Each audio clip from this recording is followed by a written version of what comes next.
Peace and blessings, family. This is Brother Mike X. Welcome to another clip on my YouTube channel, Brother Mike X Speaks.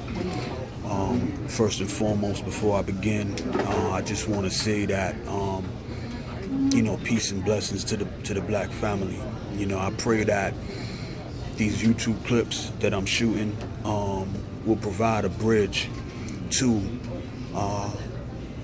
my brothers and sisters who are caught up in the projects, who are caught up in the project developments, who are caught up, in recidivism, going in and out of, the prison system, who are caught up in believing that black life has no worth, as a black man, as a black woman.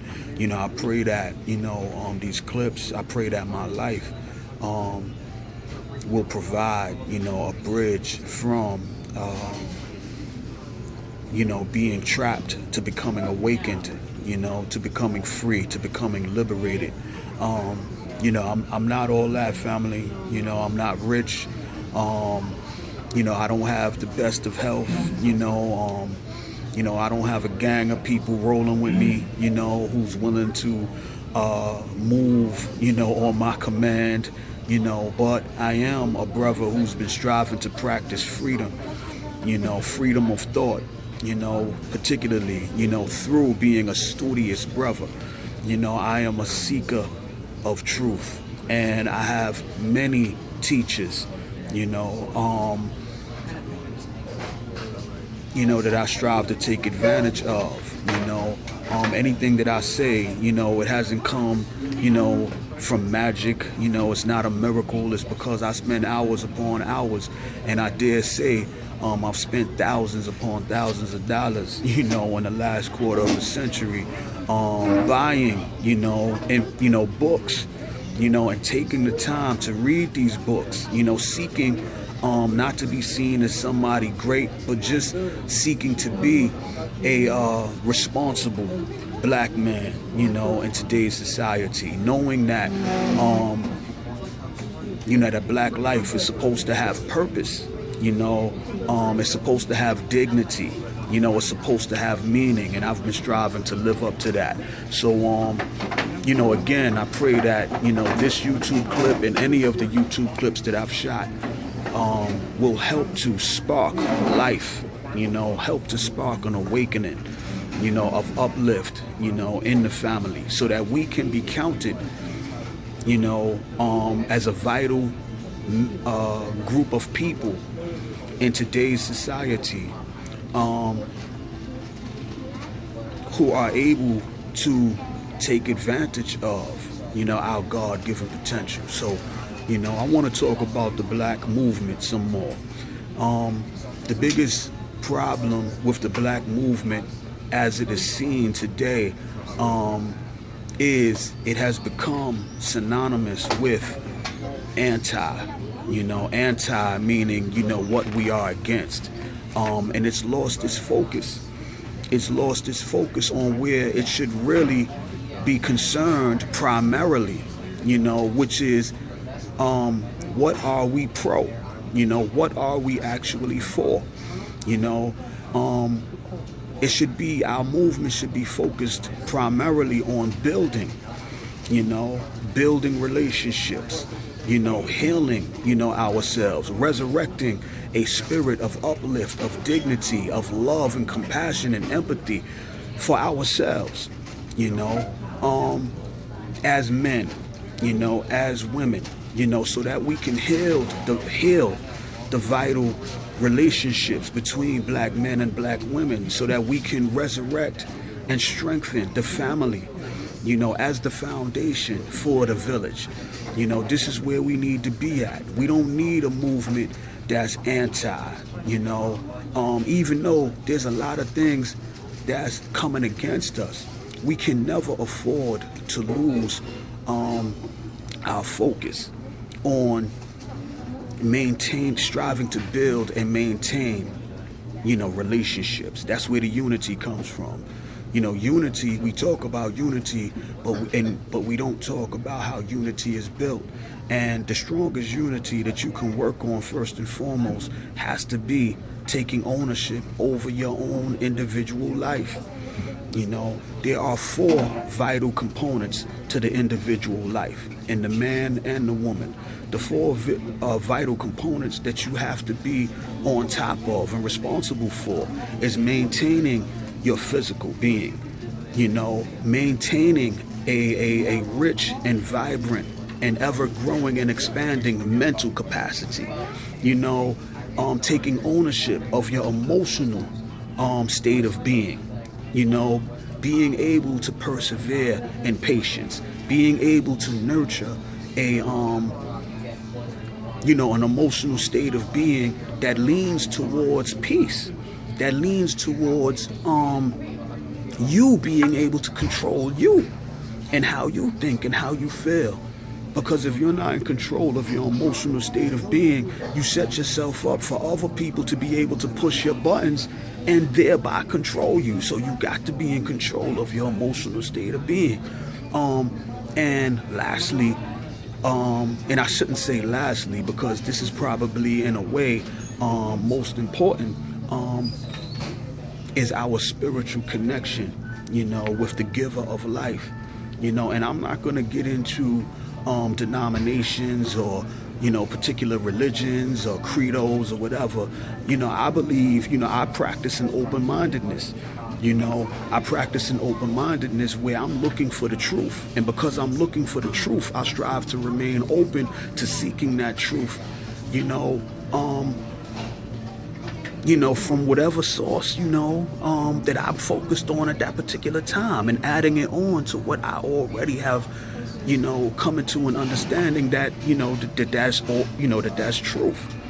So I have no problem looking in the scriptures, in the Christian scriptures, in the Gospels. You know, I have no problem, you know, looking for truth in the Quran. I have no problem looking for truth in, you know, African spirituality. You know, I have no problem doing the knowledge, you know, with the Nation of Gods and Earths, man, and Supreme Mathematics, 120 lessons. I mean, it's all about truth. And to me, you know, I believe that knowledge is king. You know, I believe that God is truth. God is the sum total of all revealed, and not just all revealed knowledge, but just knowledge, period. You know what I mean? And the more we seek truth and the more we apply it to our lives, we become like onto God. You know, that's the best thing about being a human being that we've lost as a people, is that God has given us the potential, you know, to grow into his understanding and into his power. And this is what black people have been cut off from. This is why they made it punishable by death for us to learn to read and write, because they knew that if they can cut us off from being able to seek knowledge and to be able to use that knowledge to apply it to our lives and to our condition, that we would become liberated and they would never be able to keep us as slaves. You know what I mean? So anyway, let's get back to the physical. You know, family, you know, one of the biggest blights, you know, tragedies in the black community is we've become convinced that, you know, diabetes, that stroke, you know what I mean, that heart disease, you know, are necessary ailments, you know, that we can't avoid. You know, we have become totally dependent upon a lifestyle of eating, you know, fast foods and processed foods and, you know, all types of things, you know, that's destroying us, you know. And we have to begin to seek knowledge on how to maintain our physical beings, you know, so that we can nurture and maintain a vitality, you know, for as long as we have these bodies. You know, there's no way in the world, like, we shouldn't be ready, you know, to fall into the grave, man, by 40 years old, by 50 years old. That's when your life is just starting, you know. That's when life is really starting to make sense, you know, when you hit your 40s, when you hit your 50s, you know. This is when, you know, you should have like a growth spurt in creativity and productivity. We got to come out of this world, you know, We have to get to a point, you know, as the Apostle Paul says, be not conformed to the ways of this world, but be ye transformed by the renewing of your mind. And we need to really get to the point where we come up out of practicing things that help us to destroy ourselves and to keep ourselves in a position of ignorance and powerlessness, to where we cannot help ourselves in the situations and conditions that we're living in. So first and foremost, family, I would say, we got to break free from willingly eating things and consuming things, and not just eating things, smoking cigarettes and doing all of the crazy things that we do, caught up in the customs of this system. And with that excuse, you gotta die from something. Well, how about you live for something? You know, how about you seek to nurture your body, you know, with the proper foods, with the proper herbs, you know, with the proper nutrition, so that you can begin to have a new vitality, so that you can live long enough to where you can achieve a level of consciousness, of awareness, of wisdom, to where you can pass on vital, you know, principles and standards and knowledge to those who are coming up behind you. And closely associated to this, you know, the next component is your mental. You know, they got an old saying, you are what you eat.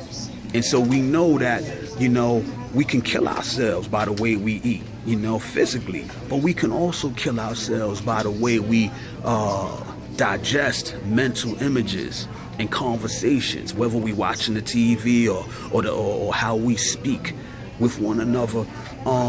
We got to take our mindset out of the ratchetness that's promoted by the media.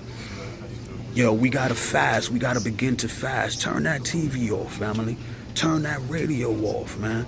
You know, they've been feeding us the wrong images, the wrong topics, you know, and we've been drinking deep on those topics, gossiping about Kanye West or, you know, Drake and Meek Mills, or, you know, I don't even know all of that stuff, because I make it a practice to feed my mindset with right thoughts, you know what I mean, and right information. But I tell you, family, we got to break free, you know, from this system mentally. We got to begin to feed ourselves on, you know, conscious individuals, you know what I mean? The Dr. Kings, the Malcolms, you know, the Farrakhans, you know, the Dr. Joy DeGrues. You know, there's just so many, man. But if we continue to eat the way we've been eating, physically, mentally, there's no way that we can begin to nurture an emotional well-being in our own lives, to where we begin to know that life is great. You know what I mean? When you can begin to think and nurture greatness in yourself. We have power. We have power. We have the power to choose between ignorance and enlightenment. We have the power to begin to nurture a positivity and optimism in our own lives, and to share it with our family members, to share it with our friends and neighbors, you know, where you can begin to become like onto a little God in your own life and breathe life, you know, breathe consciousness, breathe optimism and compassion into this world. We don't have to be stuck. The only way that we remain stuck is if we don't take that vital responsibility. You know what I mean? Yo, family, I'm running out of time. But yo, this is a day of separation. You know, these are the end days that they described in the scriptures. And these is the days when you're going to have to take personal responsibility on which side you stand on. You know, are you going to stand up for truth and righteousness? You know, or are you going to allow this world to suck you into hell? Because this world is definitely going down, you know, but I want you to know that you don't have to go with it. You know what I mean? Yo, connect with me on Facebook, you know, Brother Mike X Hinton, BRUTHAMIKEX, Hinton, HINTON. You know, let's continue this dialogue. And I wish you peace and many blessings, man. I'm running out of time, but stick with me.